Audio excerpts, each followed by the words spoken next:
Commander Jake had seen his share of impossible situations during his 15 years with the Terran Deep Space Initiative.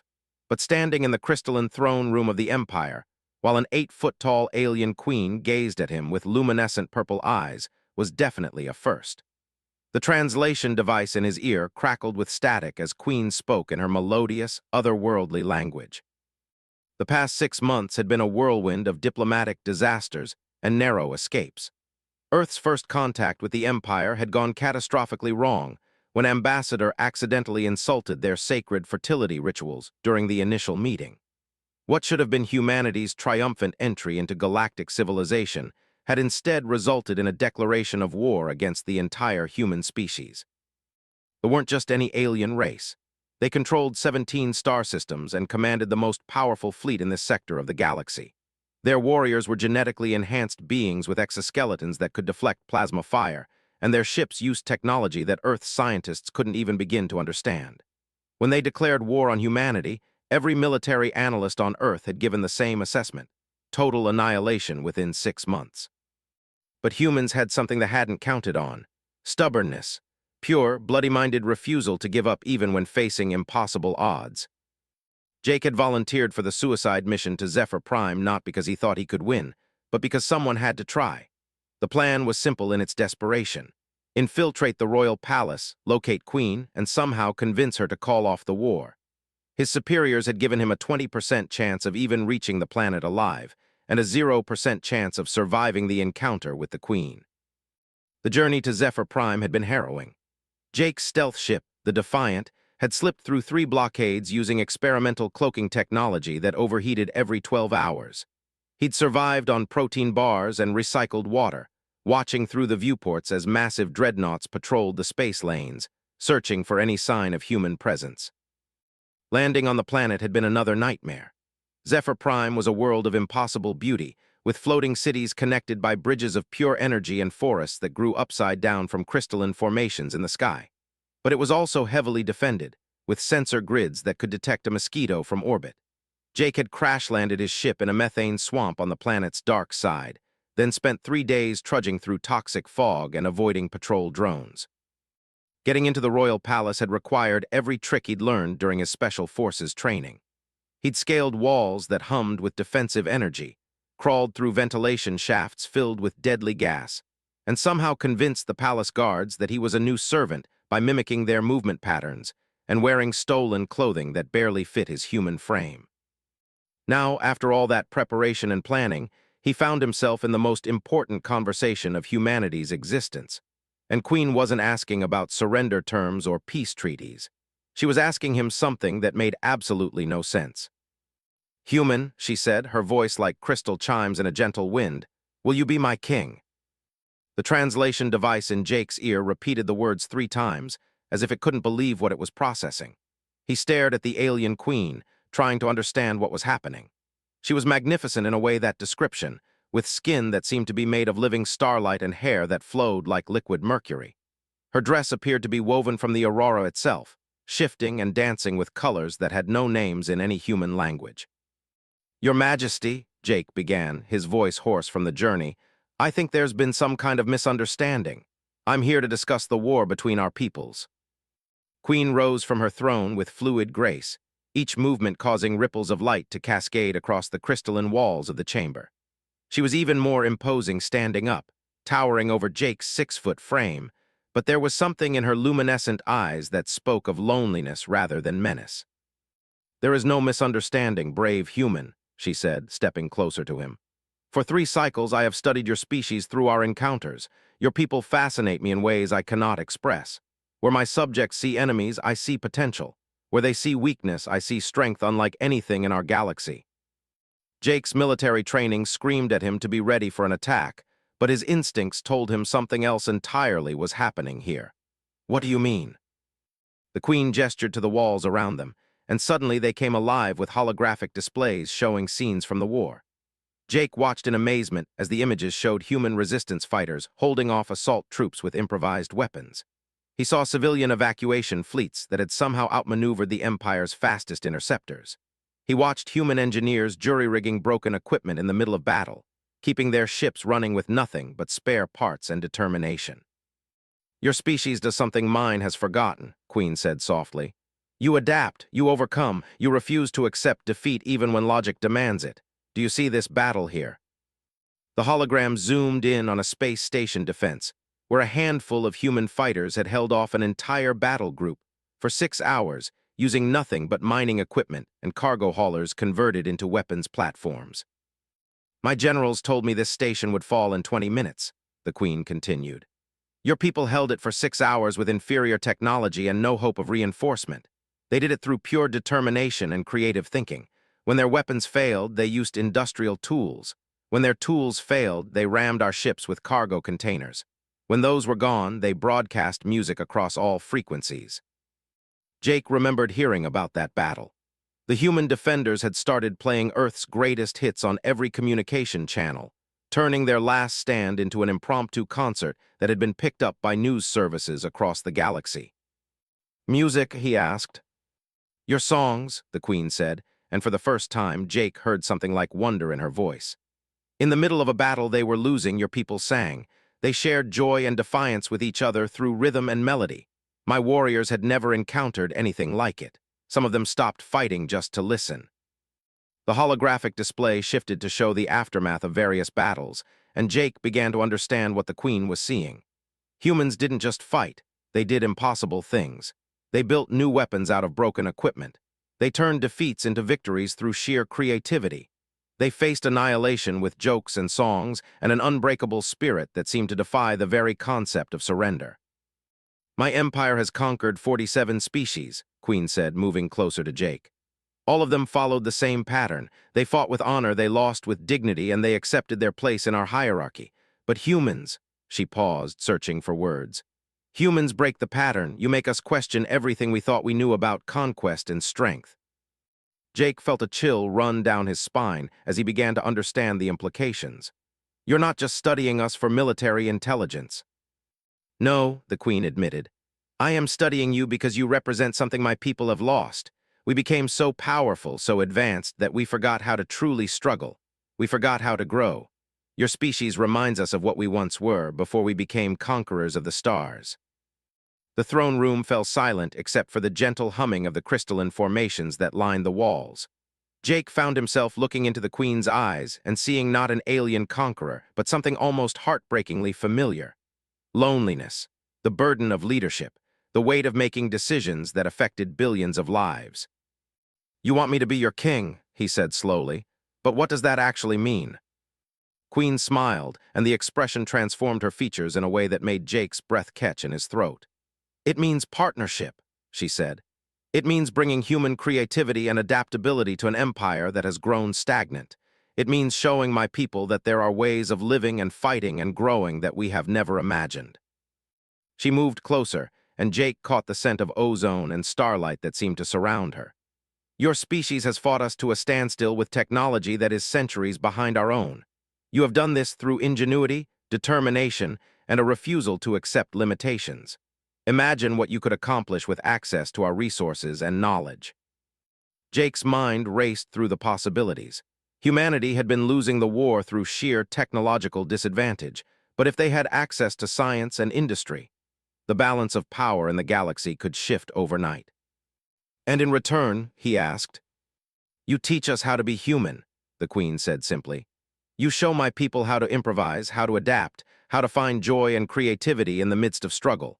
You remind us that strength comes not just from superior firepower, but from the willingness to keep fighting when victory seems impossible.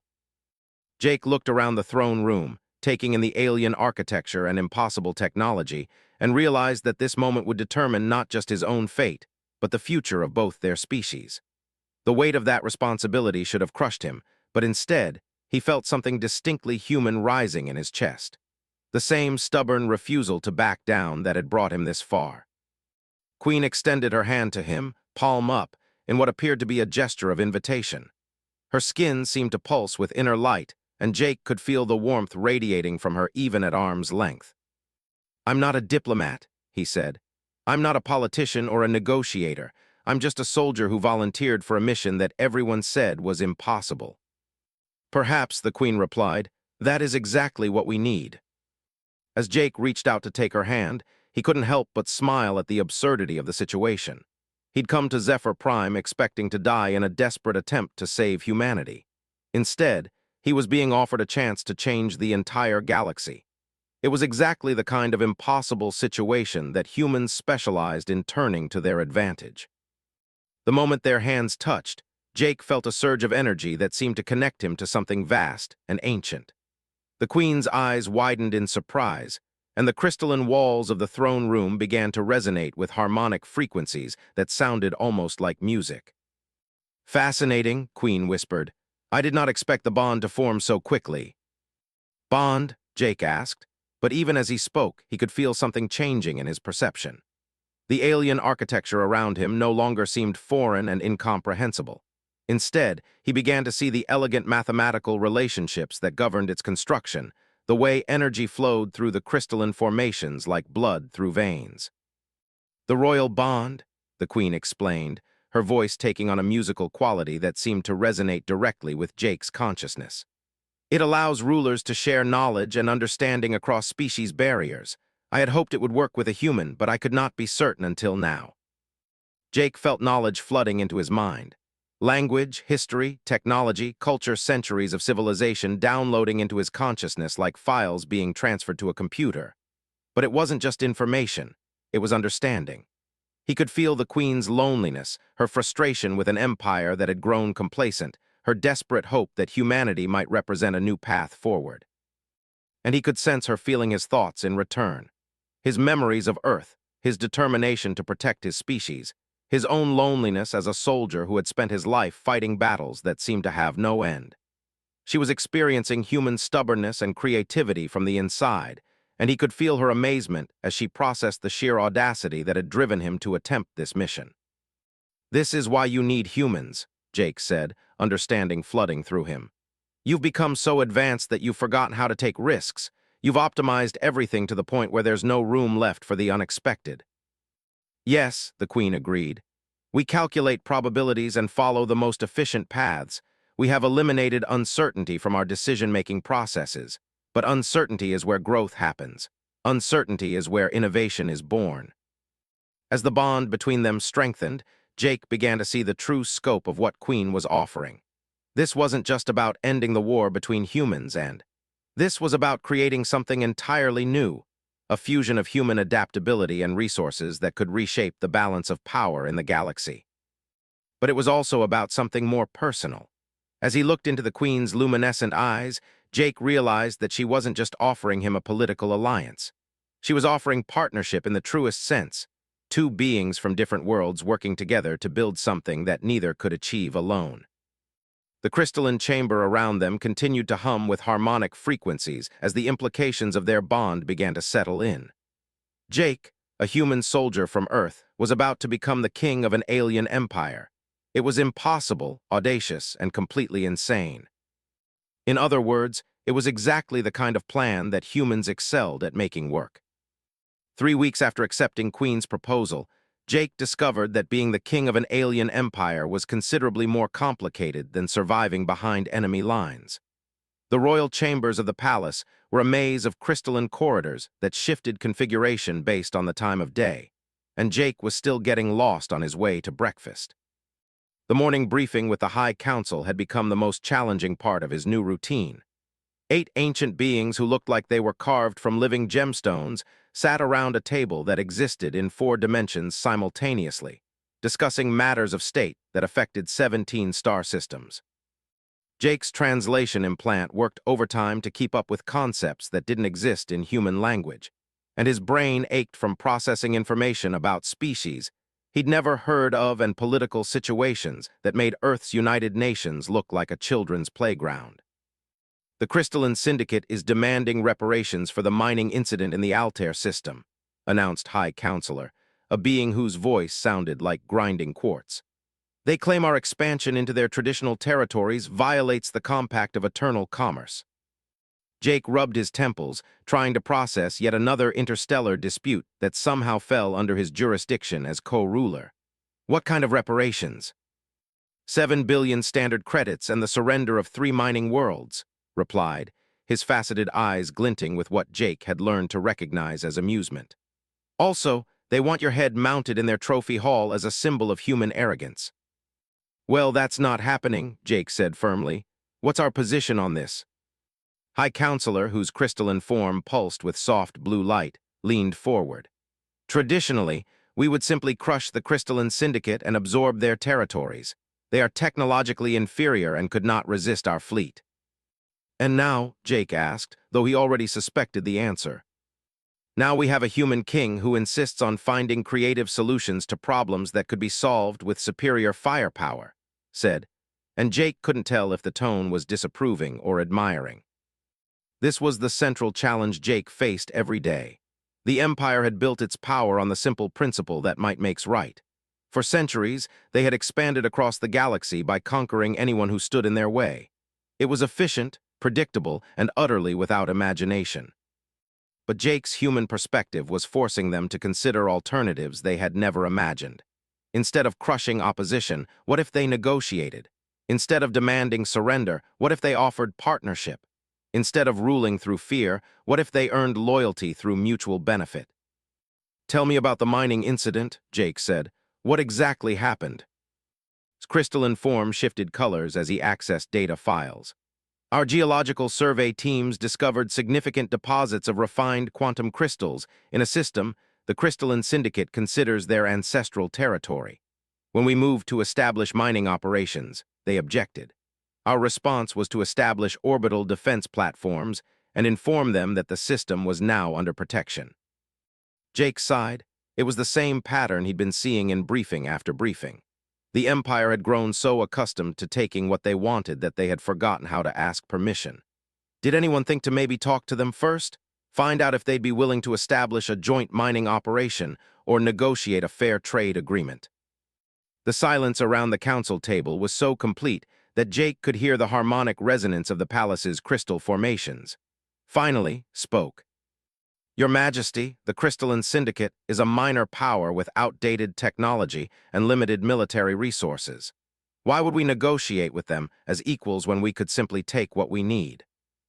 Because, Jake said, standing up and walking to the chamber's panoramic window that looked out over the floating cities of Zephyr Prime. When you treat people as enemies, they become enemies. When you treat them as partners, they become allies.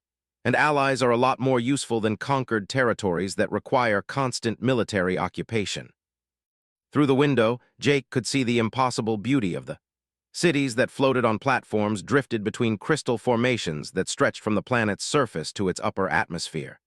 Energy bridges connected distant continents, and the sky itself seemed to pulse with aurora-like patterns that were actually data streams carrying information across the planet at light speed. It was the kind of technological marvel that made Earth's greatest cities look like primitive settlements. But for all its beauty and advancement, there was something sterile about it. Something perfectly ordered and predictable that lacked the chaotic creativity Jake associated with human civilization. The Crystalline Syndicate has been mining quantum crystals for over 2,000 years, Jake continued. They probably know extraction techniques we haven't discovered yet. Instead of kicking them out and figuring everything out from scratch, why don't we invite them to teach us their methods in exchange for access to our advanced refining technology? High Counselor, whose crystalline form was shot through with veins of gold, spoke for the first time. You propose to share our technological advantages with a potential enemy. I propose to turn a potential enemy into a definite ally, Jake corrected. Look, back on Earth, we had a saying, you catch more flies with honey than with vinegar. Sometimes the smart play is cooperation instead of conquest. The concept seemed to be causing actual physical discomfort to several council members. Jake could see their crystalline forms flickering with rapid color changes that his implant translated as confusion and distress. To beings who had spent centuries expanding through military might, the idea of voluntary cooperation with weaker species was almost incomprehensible. Queen chose that moment to enter the council chamber, her presence immediately calming the agitated harmonics of the crystalline formations around them. She moved with her characteristic flowing grace, but Jake had learned to read the subtle signs of her emotional state. The slightly elevated pitch of her bioluminescent glow told him she was excited about something. My king, she said, using the formal address that still sent a thrill through Jake every time he heard it. I have news from the border systems. Good news or bad news? Jake asked. Both, replied, taking her place at the head of the council table. The human resistance fleet has made another impossible escape. Admiral's task force was completely surrounded by our 7th Fleet in the system, with no possible avenue of retreat. Jake groaned. Admiral was one of Earth's most stubborn military commanders, and his idea of tactical retreat usually involved taking as many enemy ships down with him as possible. How much damage did they do?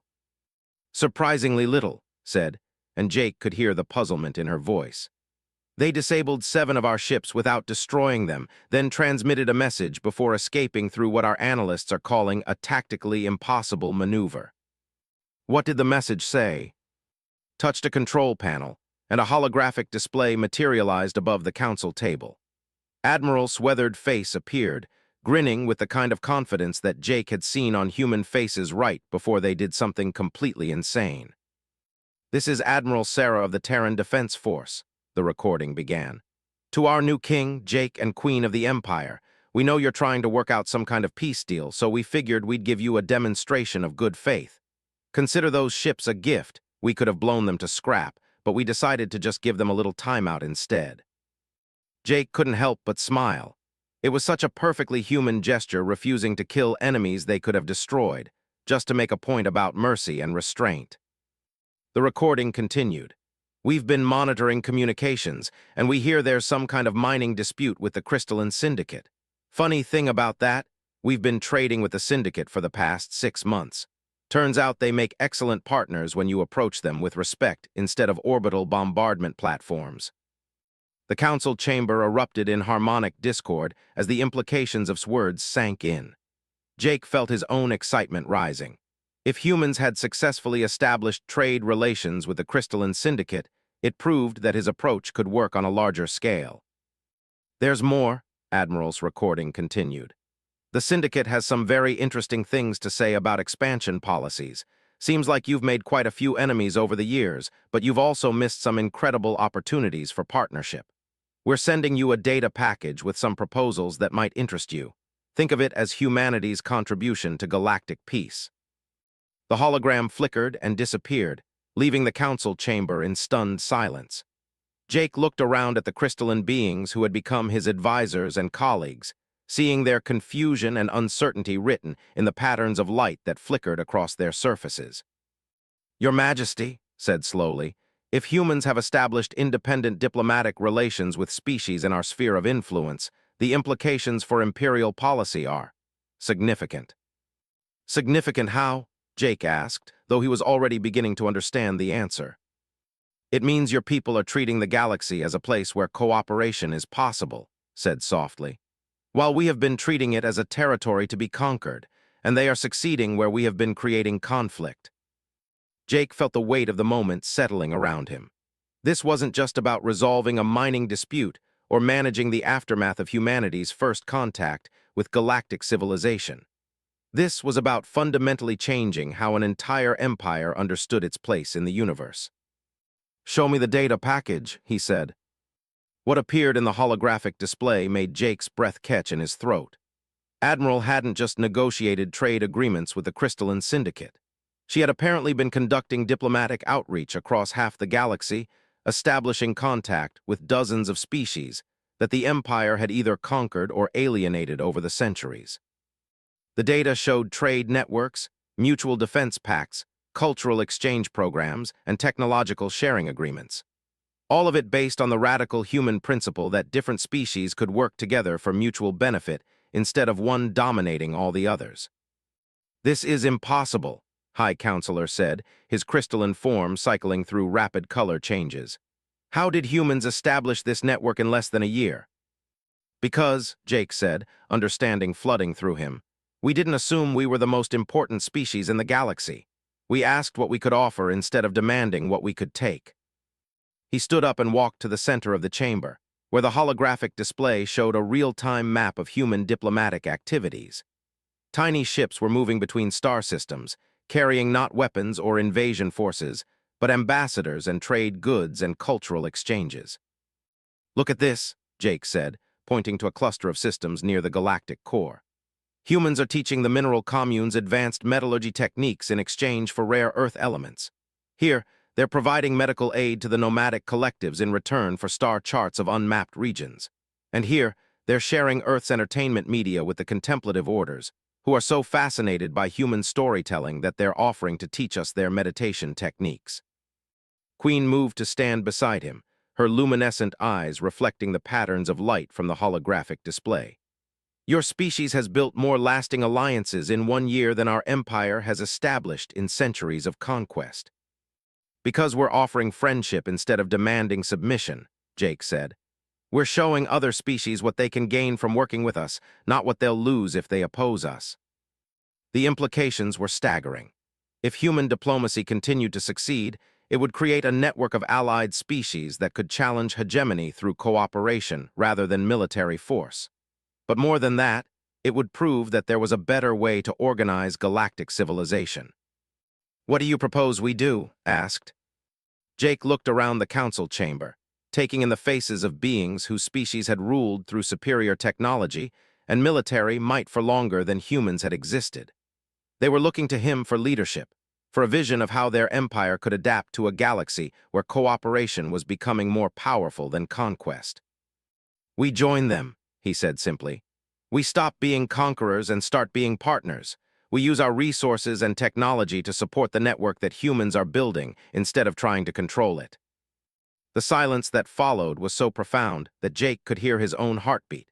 He knew he was asking these beings to abandon everything their species had believed about power and dominance for centuries. But he could also see in their crystalline features the same loneliness and stagnation that had driven Queen to make her original proposal. "It will not be easy," said finally. "Our military commanders will resist, many of our subject species will not trust us, and there are other empires in this galaxy who will see our new approach as weakness to be exploited. Then we'll prove them wrong," Jake said with the kind of stubborn determination that had gotten him into this situation in the first place. "We'll show the galaxy that cooperation is stronger than conquest, that diversity is more powerful than uniformity, and that the future belongs to species that can work together instead of trying to dominate each other." As he spoke, Jake felt the royal bond with Queen resonating with shared purpose and determination. Through their connection, he could sense her excitement and hope, but also her fear of the enormous changes they were contemplating. The transformation of the empire from conquerors to partners would be the greatest challenge either of their species had ever faced. But as Jake looked at the holographic display showing human ships spreading friendship and cooperation across the galaxy, he knew they were already seeing proof that impossible things could become possible when different species worked together. After all, if a human soldier could become the king of an alien empire, anything was possible. 6 months later, Jake stood on the observation deck of the Harmony, flagship of the newly formed Galactic Cooperative Alliance, watching something that would have been impossible a year ago. Below them, representatives from 43 different species were working together to construct the first truly collaborative space station in galactic history. The Harmony itself was a testament to what could be achieved when different species combined their technologies and expertise. The basic framework came from crystal growing techniques, but it had been enhanced with human modular design principles, powered by crystalline syndicate quantum cores, and shielded using defensive harmonics developed by the contemplative orders. It was beautiful, functional, and completely unprecedented. "The Hegemonic Council is demanding an immediate audience," announced Commander Vex, Jake's new chief of staff. Was a who had volunteered to serve under human command, something that would have been unthinkable under the old imperial system. Her crystalline form flickered with the rapid color changes that indicated stress. "They're calling our expansion into their territory an act of war." Jake sighed and turned away from the observation window.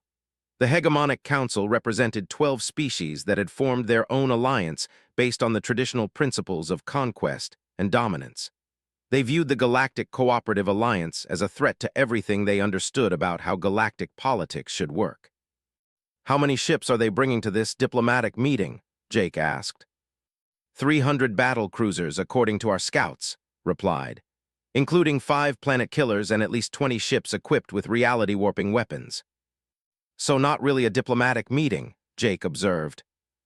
"More like a demonstration of overwhelming force designed to make us back down."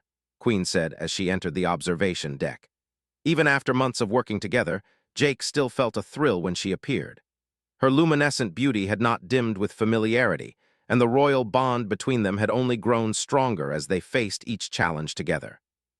"What's our response?" Jake asked, though he was already forming plans. The old Jake might have started calculating odds and looking for tactical advantages. But King Jake had learned that the best human responses were often the ones that other species found completely incomprehensible. "Admiral suggests we meet them with our full fleet," said. "We have nearly 200 ships now, including contributions from 18 different species, but the Hegemonic Council's technology is more advanced than most of our allies." "Numbers and technology," Jake mused. "Classic military thinking, but we're not trying to win a war here, we're trying to prove a point." His crystalline form flickered with confusion. "Your Majesty, if we don't make a show of force, they will interpret it as weakness. The Hegemonic Council only respects strength." "Then we'll show them strength," Jake said with a grin that made both aliens step back slightly. They had learned to be wary when their human king started smiling like that. Just not the kind they're expecting. 2 hours later, Jake found himself in the Alliance's main conference room, surrounded by holographic representations of species leaders from across the galaxy. Admiral appeared as a crackling blue projection from the human fleet, while Queen took her place at Jake's side in person. Representatives from the Crystalline Syndicate, the Mineral Communes, the Nomadic Collectives, and dozens of other species flickered into view around the circular table. "The Hegemonic Council wants to flex their muscles," Jake announced without preamble. "They're bringing 300 warships to what they're calling a diplomatic meeting. They expect us to either match their force or back down." "What's your proposal?" asked Ambassador of the Mineral Communes, his rock-like features showing the concern that his species felt when facing superior military technology. "We're going to do something they won't expect," Jake said. "We're going to meet them with exactly one ship." The silence that followed was broken by Admiral's bark of laughter. "You magnificent bastard," she said. "You want to show them that we're so confident in our approach that we don't need overwhelming force." "More than that," Jake replied. "I want to show them what real strength looks like. We're not going to threaten them with weapons or try to intimidate them with numbers. We're going to invite them to see what we've built." Queen's luminescent eyes widened as she understood his plan. Through their royal bond, he could feel her mixture of admiration and terror at the audacity of what he was proposing. "You want to take the Hegemonic Council on a tour," she said. "Exactly. We're going to show them what cooperation can achieve.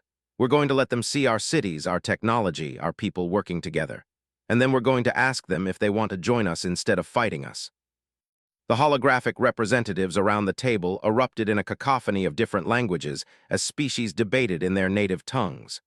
Jake's translation implant worked overtime to keep up with the discussions, but the general sentiment was clear.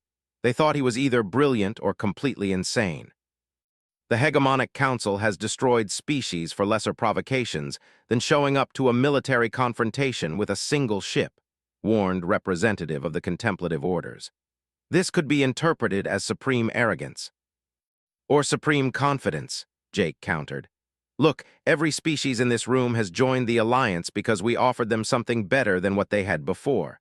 We didn't threaten them into compliance. We showed them what was possible and let them choose for themselves." He stood up and gestured to the holographic display that showed real-time feeds from across Alliance territory. Humans and were working side by side in crystal gardens that served as both art installations and advanced manufacturing facilities. Crystalline Syndicate miners were teaching their techniques to mineral commune geologists, while nomadic collective navigators were sharing star charts with contemplative order astronomers. "This is what real strength looks like," Jake said. "Not the ability to destroy your enemies, but the ability to turn them into friends. The Hegemonic Council thinks power comes from forcing others to submit. We know it comes from inspiring others to cooperate." Admiral's holographic image leaned forward. "What if they just blow you up the moment you arrive?" "Then they'll prove that their way of doing things is exactly as limited as we think it is," Jake replied. "But I don't think they will. I think they're curious about us. Why else would they bring such overwhelming force to deal with an alliance that's only been around for 6 months?" "Because they're afraid of us," Queen said suddenly, her voice filled with wonder. They're afraid because we're succeeding without conquest, without dominance, without any of the tools they consider essential for maintaining power. Jake nodded. Fear makes people do stupid things, but it also makes them curious. They want to know how we're doing what we're doing, so we're going to show them. The debate continued for another hour, but in the end, the Alliance representatives agreed to Jake's plan. It was risky, audacious, and completely contrary to every principle of interstellar diplomacy, which, as Admiral pointed out, made it a perfectly human response to an impossible situation. 3 days later, Jake stood on the bridge of the Alliance ship Impossible Dream as it approached the coordinates where the hegemonic Council fleet was waiting. The ship itself was a work of art, incorporating design elements from every member species of the Alliance. Its hull was grown from crystals, but shaped using human engineering principles, powered by crystalline syndicate cores, but controlled through contemplative order meditation interfaces. "Hegemonic fleet is hailing us," reported Lieutenant Commander Sarah, the human communications officer who had volunteered to serve aboard the Alliance flagship. "They're demanding to know why we're approaching with only one ship." "Tell them we're here for the diplomatic meeting they requested," Jake said calmly, "and ask if they'd like to come aboard for refreshments." The silence from the hegemonic fleet lasted for nearly 10 minutes. Jake could see their massive warships on the main display, bristling with weapons that could reduce planets to cosmic dust. By any rational measure, approaching them with a single unarmed vessel should have been suicide. But as Jake had learned over the past months, rational measures didn't always apply when you were dealing with intelligent beings who were capable of making choices based on curiosity rather than fear. "They're accepting," announced, her voice filled with amazement. "A delegation of 12 representatives is requesting permission to transport aboard." "Granted," Jake said, "and have the galley prepare refreshments from every member species. I want them to taste what cooperation looks like." The next 2 hours were among the strangest of Jake's life, and that was saying something considering he'd spent the past year learning to be the king of an alien empire. The hegemonic council representatives were beings of terrifying power and advanced technology, creatures who had conquered star systems and enslaved entire species. But they sat in the Alliance ship's conference room, sampling foods from 43 different worlds and listening to Jake explain the principles of cooperative governance with the focused attention of students. "You claim that voluntary cooperation is more efficient than enforced compliance," said Overlord, a 12-foot-tall being whose cybernetic implants glowed with the energy of miniature stars. "But cooperation requires trust, and trust requires vulnerability. How do you maintain security when every species in your alliance retains the ability to betray you?" "Because betrayal stops making sense when everyone benefits from cooperation," Jake replied. "Look at our trade networks. The Crystalline Syndicate could probably take over the mineral communes by force, but why would they want to? They make more profit from peaceful trade than they ever could from conquest." He brought up holographic displays showing resource flows, technological exchanges, and economic data from across Alliance territory.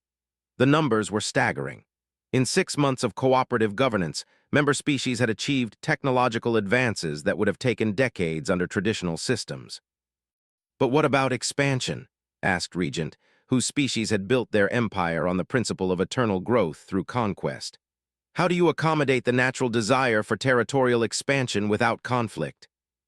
"We expand by invitation instead of invasion," Queen said, speaking for the first time since the delegation had arrived.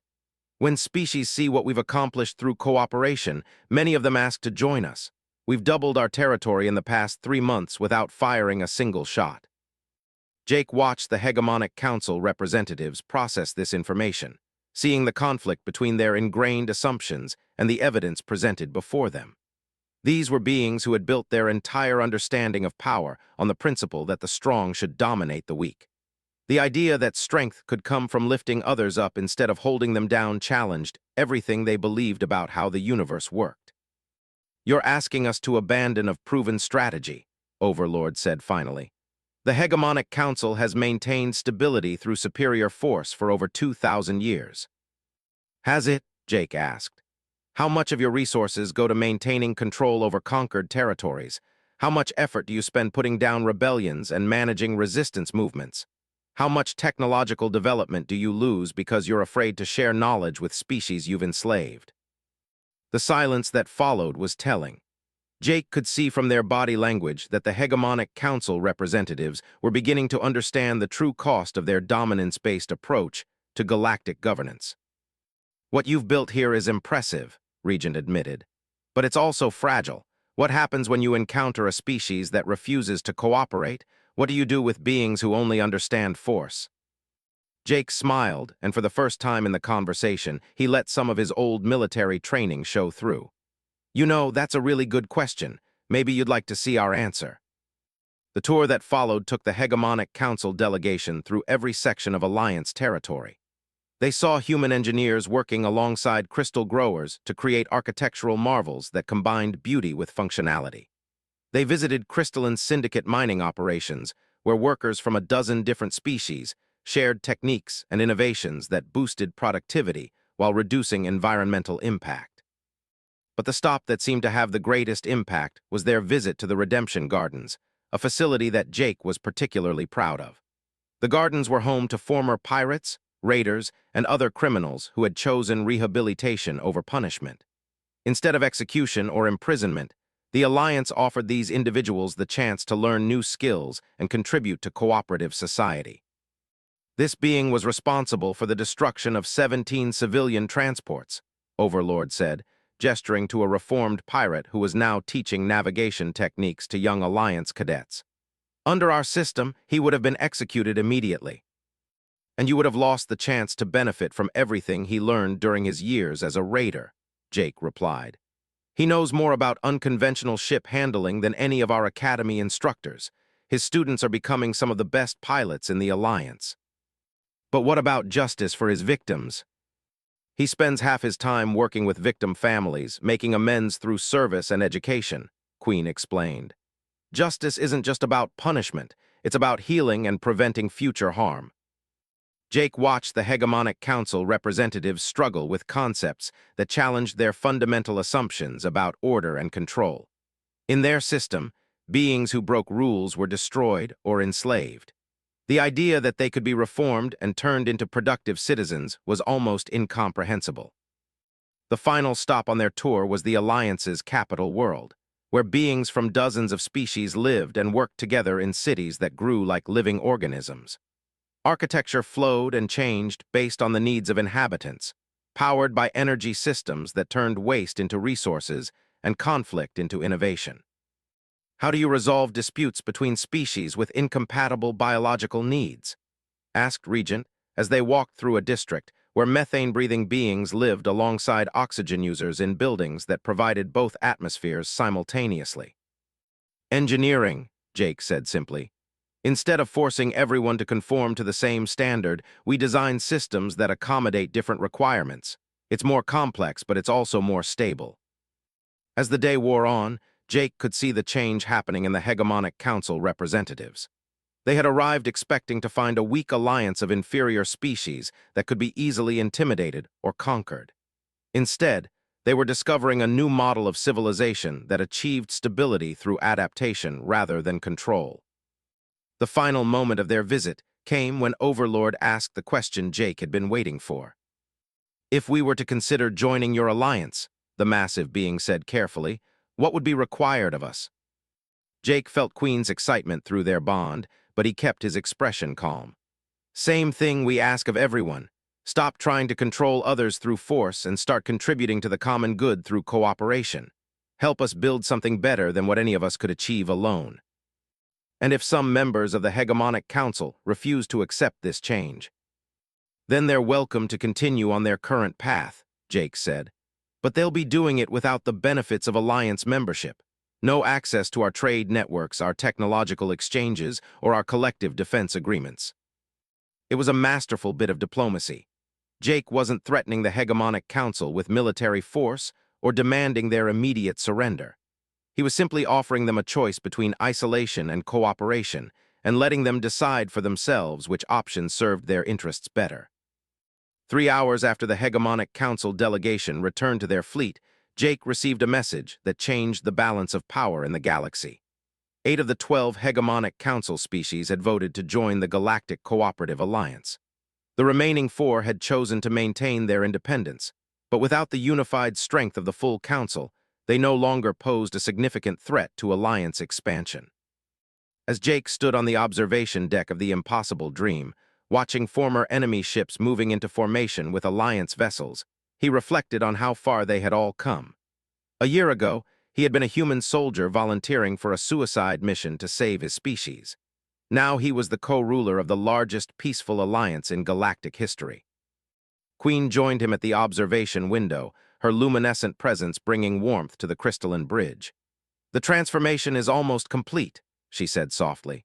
"In 1 year, we have changed the entire galaxy from a collection of competing empires to a cooperative civilization."